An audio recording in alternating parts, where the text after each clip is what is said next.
why I'm so frustrated with Trump at the moment. It's so regressive. You look at the last 70 years, the architecture that the United States basically introduced and led, it has basically resulted in billions coming out of poverty. And it also underpins, real prospects for peace. So I'm so committed to the opening up. The whole West, we all patted ourselves on the back as politicians, saying we've kept inflation under control for 20 years. Well, no, we didn't.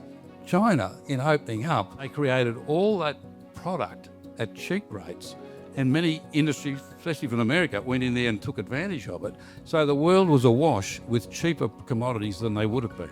And that led to 20 years of low inflation, right? So the story he's telling is crap. The interesting thing is, for the first time in history, the Southeast Asian countries, I think they've watched China, what happened there in the first 20 years.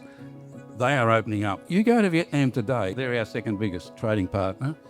You put them together, they're China's biggest trading partner. Trump is pushing them into China. How stupid is that?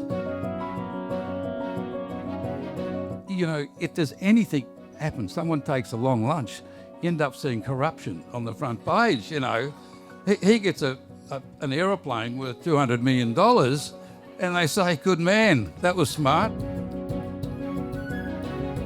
We've had our own young people in every theatre of war with the United States for 70 years. We are a partner. We are an alliance partner. We are friends. We trust one another, right? That's the price we paid, and we've agreed to pay it because of the strength of our alliance. And then he comes along and puts 10%, puts 100% on film, right? He puts 35 or 25% on aluminium. And I do not accept it.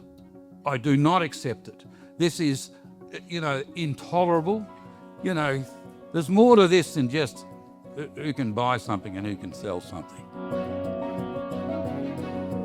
You go back historically, I don't care when you go back, thousands of years, you will find when economies are open, that's when they progress.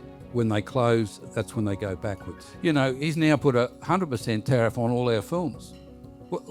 Tell me the logic, and what confusion is that causing? And going to all the big black rocks, all these big ones around the world, now they're saying, until things stabilise, our purse is pretty much closed. We're an export country. That's what we do. That's why we've got this unbelievable quality of life that we've got. We've got to foster it. Sorry, I'll get back to your question. But You're a former politician, you don't have to answer. No, I'm quite... In India, lo and behold, along comes Modi, who can bring in a GST to 1.4 billion when most of them weren't really taxed before. That's a miracle. I don't know how he did it, but the year before we ended up signing the agreement, in 22, our agricultural trade was $1 billion. The year after was $2 billion. We've got to stop assuming that China and Vietnam and Indonesia and India are all underdeveloped and they are walking past us. I think so many people in Australia thought, my God, where's this going to end? What's all this mean? Is this... And when you get something enormous uncertainty, you stay with the devil you know rather than the devil you don't. 85% of our population, more or less, lives in 5 capital cities. Therefore, by definition, 85% of our politicians live in 5 capital cities. Out comes the budget. Someone's put a new tunnel under their electorate in the cities. The money that could go regional.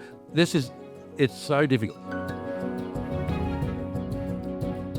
Better not name names, but there's some very... Andrew's got his pen poised over. No. If you... Some very powerful journalists in this room at the moment.